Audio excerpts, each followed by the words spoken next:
Hey, hello, folks. Welcome to another episode. For those of you that are not familiar with Texas Heat, I'm going to probably have to rename my series to Andrew's HAG, which is Hot Ass Garage, because this Texas summer has been pretty brutal. But hey, thanks for watching another episode. I wanted to be able to respond to some questions that were posed for me, along with a couple of comments. So for those of you that are really interested in what I'm doing here, I wanted to make sure to get back to you. So wrote some of these down, what I had. So the first one I've addressed already. A couple of people were saying, "Hey, Drew, it was really hard to see you on camera. Why don't you see if you can get a light for your stand so that we can see your face a little bit better?" Kind of question the wisdom. I'm not sure you want to see my face a little bit better, but so I did. I went ahead and I got a stand with the ring light. Hopefully, it'll make it so that my videos are more clear, and we'll be able to see a little bit more detail. I think it's important, especially when I start going through some of the restorations, for you to see the precise detail. I'll make sure to get like a pencil or a pointer so I can point out specific parts to you all. So in a future episode, I'm going to take advantage of that when I rebuild that carburetor that I started working on. And an update, I do have another carburetor that I just received, and we'll go through that as well. I'll go through the before and then during the restoration and after, but this is a different carburetor. One of the second things that was thrown my way was someone said, consider putting a more attractive person on camera. I'm working on that. I am going to see if I can be the David Attenborough or Morgan Freeman of narrations, and see if I can get a volunteer to maybe be a model. No, but all kidding aside, and thanks for the comment. You know exactly who you are. I will. I'll do my best to keep these exciting, or if nothing else, interesting for you all. And a question that was actually brought up to me was a really interesting question, and it's going to be hard for me to answer this one. So the viewer said, if you could own any 5 other cars in the world, what would you choose? This is gonna be nearly impossible to answer, because I can't narrow it down to 5, unfortunately. I'm a car guy, motorcycle guy. I appreciate all brands, all types. It's a tough one. So what I'm gonna do is, I made a list last night. I made a list of the 10 cars that I would choose if money simply wasn't a concern. I could get exactly what I want. I didn't have to worry about storage space or anything else. So in no particular order, these are the dream cars. So the first one would be a 1954 to 1957 Mercedes 300 SL Gullwing. I remember the first time that I ever saw a picture of one, and I decided to do more research into them. It is an amazing feat of engineering to create a car that is as beautiful and capable as this car is. Little design cues in it, such as a steering wheel, the way that it tilts so you can get in and out. But the most, I guess, the defining feature of the 300 SL Gullwing are the doors. They essentially open up in a manner that I had never seen, and the world had never seen before in a car. It's truly a masterpiece. It is a beautiful, beautiful vehicle. And there hasn't been anything like it from the time that it was made for decades. So truly amazing vehicle. Second vehicle on my list is kind of an obvious one, a 1962 to 1964 Ferrari 250 GTO. Don't need to say much about it. Extremely rare car. They only made 36 of them. Just beautiful lines, just amazing, legendary car. I mean, words don't do it justice. An amazing, legendary car. The third one on my list is kind of interesting. A 1966 Lincoln Continental coupe. I prefer coupes to convertibles for the most part. Those cars had clean, straight lines, absolutely beautiful. Suicide doors. It just has this presence to it that nothing else really has. The fourth car on my list is another exotic car, 1971 Lamborghini Miura SV. Now they made the Miuras years earlier. They started, I believe, in 1966, and it was an amazing car when it hit the market. Actually, when it was first showcased, beautiful car, blew the world away by its just clean, organic, beautiful design. But I like the SV, slightly later model, because slightly different design cues. The headlights were a little bit different. It didn't have those eyelash-looking things around the headlights, a design feature. But it had an upgraded engine, so it performed a little bit better. Fewer gremlins in it, but still the same overall body shape. That was essentially the first major supercar that Europe ever produced. Amazing vehicle. The fifth one on my list is a car I'm sure that was hanging in a lot of a poster was hanging in a lot of people's rooms, and that was a 1992 to a 1998 McLaren F1. Everything about this car is exotic and groundbreaking, from the chassis to the 12-cylinder BMW engine that they used in it. Even to little details such as the gold leaf that they used in the engine bay to assist with cooling, because gold conducts so well.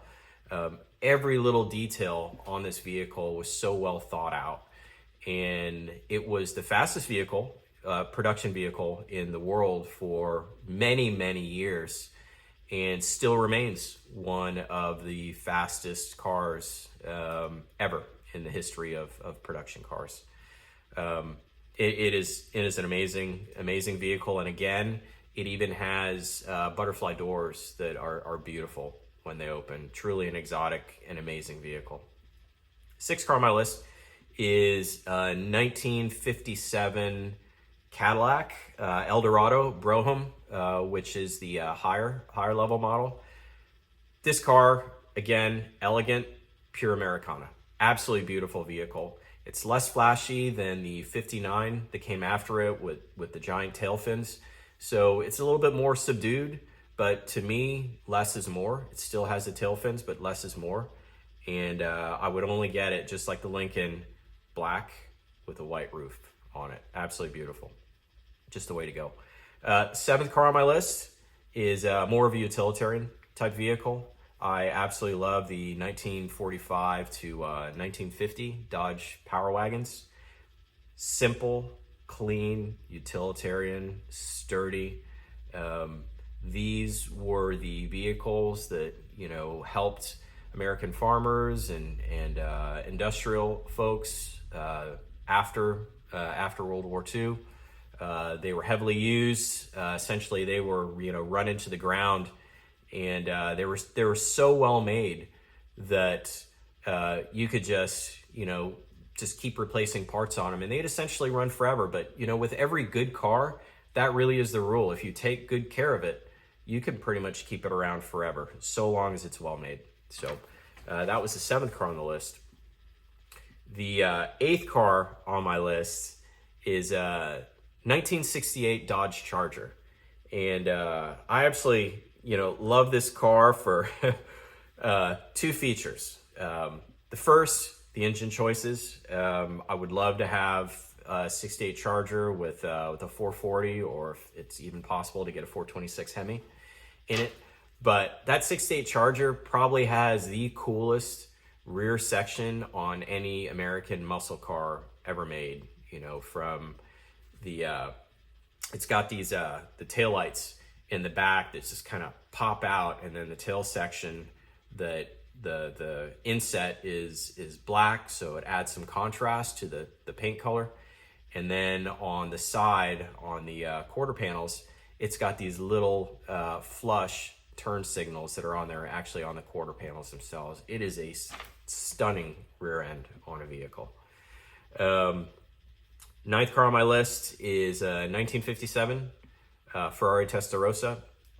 And although this is a convertible, and I told you before, I'm not really a big fan of convertibles, it's only available like this. It was an all-out race car, very beautiful, in red, clean lines, very successful in racing. But I think the reason why it stuck with me is when I was a kid, I remember seeing a model of one when I was in a store. I was with a family member and I was in a store, and I remember that they had it in the display area. And you know, I think it was a Chopard or another type of watch company that had collaborated with Ferrari, and they were making, you know, watches with the Ferrari brand on them. But I remember seeing the model and I was just so amazed at how beautiful this car was. So it's always stuck in my mind. And then the last car that I had on my list, and last but not least, is the venerable Porsche 911. The Porsche 911 is the first sports car I ever fell in love with from when I was probably about 8 years old. First time I saw it, I thought it was the perfect shape. It was absolutely beautiful to me in its simplicity. Over time, they have evolved the model to, you know, functional a bit different, but another model that stands out because they're variants of the 911, and they all have number designations for them. They had what's called a 911 930 turbo, and that was the first time they put a turbo on a Porsche 911.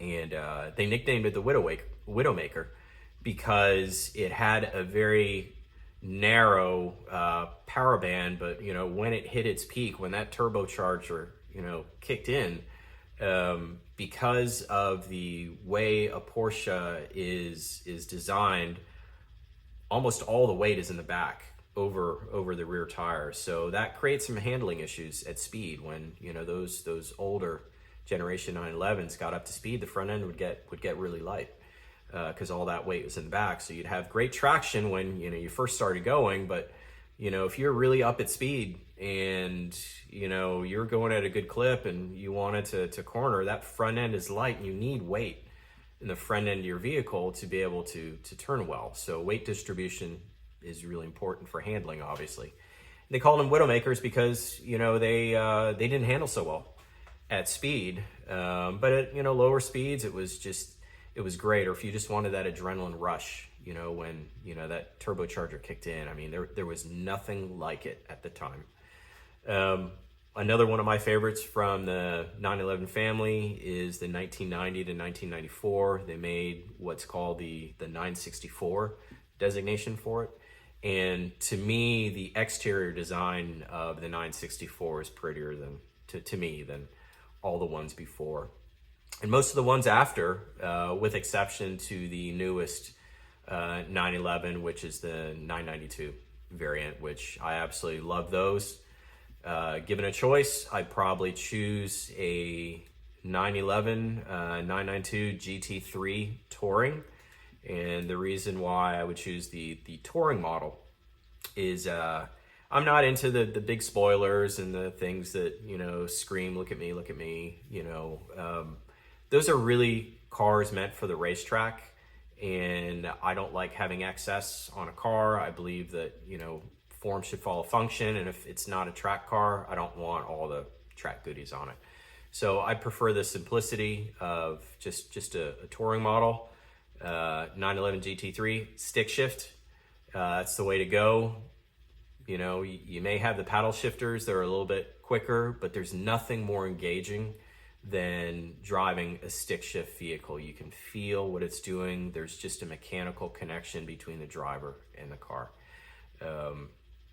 So again, it's something that's going the way of the dodo with stick shift vehicles. They're switching over to paddle shifters, or have been for, you know, a couple of decades now. And now with the advent of electric cars, it's rare to even need a shifter at all. So it's unfortunate because I believe that the cars of yesteryear are a little bit more engaging in terms of that mechanical feel and feeling connected to your vehicle, and that's really something that I look for. My preference. I could go on with more cars. That's just, that's my top 10 list.